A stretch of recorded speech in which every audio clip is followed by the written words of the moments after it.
Hello, buddies. Today I'll tell you about Don't Worry Darling, a fascinating psychological horror film the year 2022. Simply relax and enjoy. In 20th century's 1950s, a typical American community is where Alice and Jack reside. They get out with friends, enjoy themselves, drive a car, and are in love. While the spouse goes to work that day with several of the same white collars, the woman gets ready for a party with her pals. The woman's voice announces that today is day 997, that all of the personnel is en route to the apartment's administrative center, and that all of the tenants are secure and have successfully completed the check. The women bid them farewell, and like every other wife in town, Alice takes on home duties before enrolling in dance lessons. Shelley, the apartment's management, emphasizes the elegance and beauty of symmetry. After class, Alice chats with her neighbor Bunny as she walks back to her house while removing her dry underpants and making continuous comments to her kids. In Alice's thoughts, she drinks it, and there is an annoying motive that never stops whirling. Another neighbor, Margaret, who is standing in front of the house and is not paying attention to her surroundings, is then abruptly brought to her notice. Alice accepts a piece of work, but she becomes suspicious because of one egg. The egg breaks when she squeezes it into her hand, revealing that it is empty. When the woman pushes the rest under the shell, nothing appears. She is sidetracked by the charred meat from this lecture. She greets her spouse at the table in the evening, perfectly coiffed and clothed. True, the husband chooses to begin with a different, cozier pastime. The woman relaxes by the pool the following day. Alice is preoccupied and worries about it because her mind is once more full with tunes. A choir of ladies in wigs and a row of onlookers then appear. Later, Alice walks over to the town model and idly runs her fingers along the streets, and Bunny picks her up after she leaves the settlement. It's time to enjoy some cocktails that will treat her kids. Men chat about interesting subjects at this time. It's all good, sunny, and peaceful. The alarm goes off, and Shelley welcomes brand new residents. She is pleased that her husband, Frank, who has made something extraordinary, can teach the pair modern era. Margaret interrupts the woman and says that her husband and they shouldn't be here. After the woman's husband quickly removes her,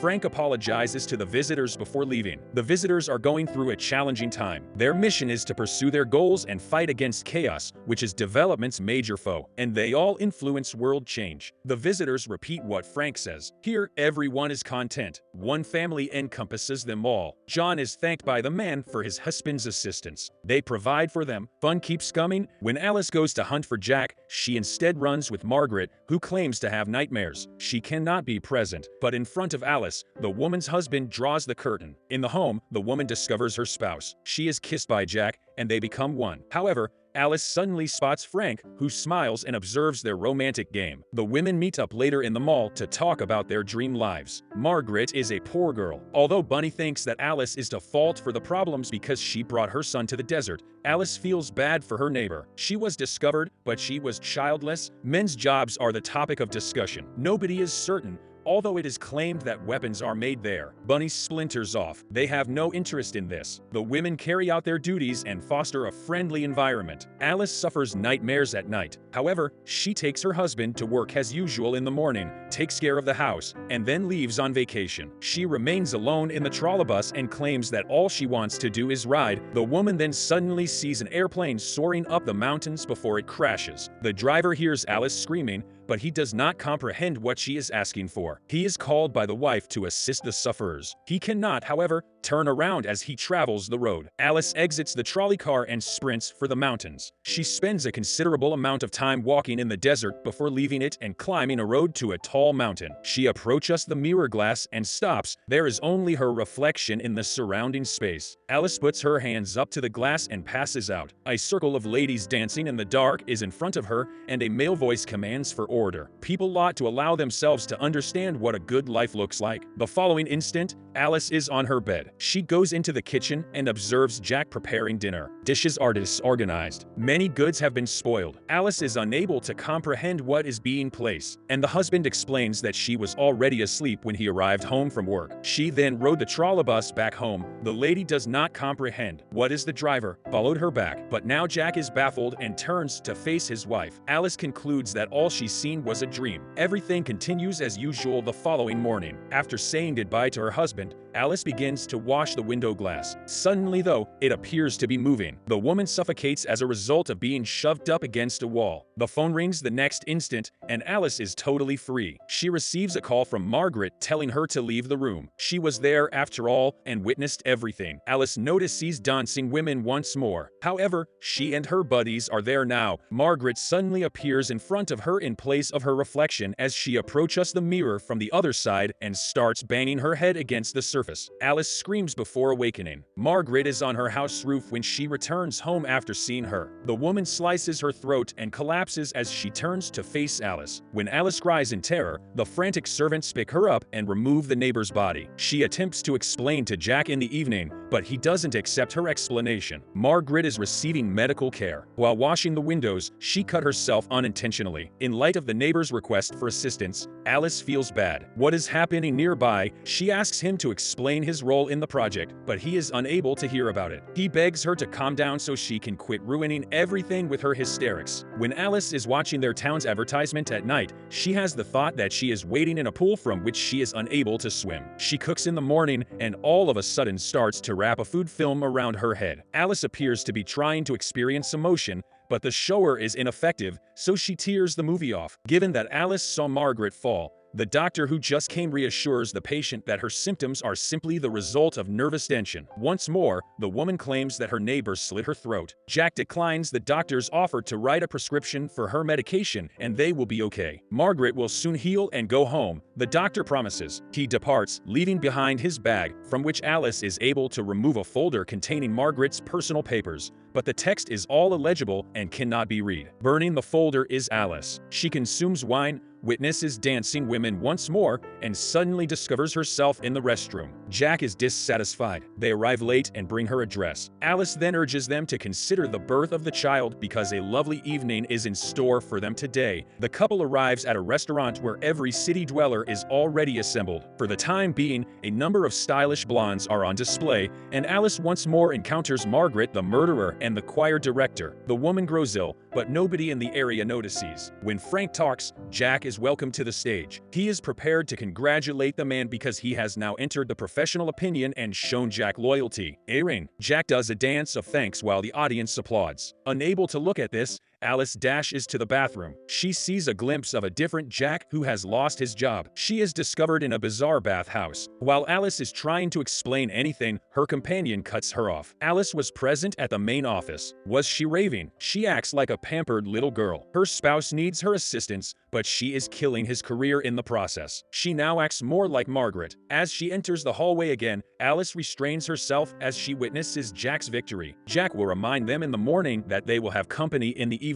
You must thank Frank for everything. Those who arrived smiling are greeted by Alice. As always, everything is flawless. While Alice finishes her snack, the husband meets Frank. The man enters the kitchen and abruptly starts speaking with the hostess. Although she did not believe Margaret at the time, he regrets that the bathhouse did not. He waited a very long time for a call. The visitors occupy tables. Alice ostentatiously takes a seat at the hostess table. Jack complies and takes a seat next to her. Nothing is brought up in the first exchange. Alice then raises a question out of the blue. For some reason, all the women in the city are only from 1 or 2 states, and when they travel on vacation, they all visit the same location. Jack tries to skew the exchange, but Alice keeps going, and for some reason, they all meet their spouses in the same setting on the train because they are instructed on what to remember. All stories are the same, but occasionally they unexpectedly recall the prohibited. Frank is interacting with each of them in some way. She is reminded of having a nervous breakdown by the smiling man. Why is she not getting care? And why was she inside the main office? Jack arrives in terror. She was in the main office, right? Frank carries on. She went against the law. Psychosis is to blame for this. But in his bedroom, she let him in. A lie of such magnitude causes Alice to freeze. Jack, though, has no doubts about Frank. She makes an effort to remind the visitors to use common sense. What is in these products and where are they made? Shelley then stands up. She won't stand by while her husband is insulted. The visitors go. Frank feels let down. He anticipated her to say something more intriguing. After being with everyone, Jack goes back to the house. Alice requests to leave and tries to explain to him that her husband is the most important person in her life. Anywhere, only collectively. Jack also concurs. After getting into their car, they depart the residence. The husband apologies to his wife after that. The The servants then quickly remove the woman from the vehicle and lead her into the shadows. Alice suddenly finds herself on a surgical table. She and her husband are working on a vision. She notices herself in the mask-wearing doctor who is leaning over her. Dr. Alice completes the procedure shortly after and returns home, where she is met by her unemployed husband. He skipped making dinner because he was unsure of her preferences. Additionally, there is no hot water. Alice is worn out. She refuses to have her husband nearby after spending 30 hours standing at the operation table. He watches the monitor while listening to the new simulation's advertisements. Once more, the magnificent town is bathed in sunshine. Alice goes back to her surroundings. She is greeted by a happy Beth who updates her on the current events. Alice gives her kids embraces while oblivious to her friend's anxious expression. The spouse departs for work. In addition to dancing, swimming, and housework, Alice also meets her future husband. She removes the freshly baked dish from the oven. Jack selects a song on the record that makes Alice appear to awaken. Jack enters his flat after traversing the pitch-black city. His physical attributes are parallel. Jack accepts the responsibility of supporting the life of the spouse's body and is well qualified to take part in the Victor Project alongside his friend Alice. Alice imagines herself as being fixed and entangled in wires in a bed. Jack takes care of her physical needs because he has to leave the simulation every day to go to work in order to be able to pay her. Alice can now hear the man singing while he is lying down. She is aware that he has taken away from her actual life, but the man went to protect her from never-ending work. To allow them to live as they pleased,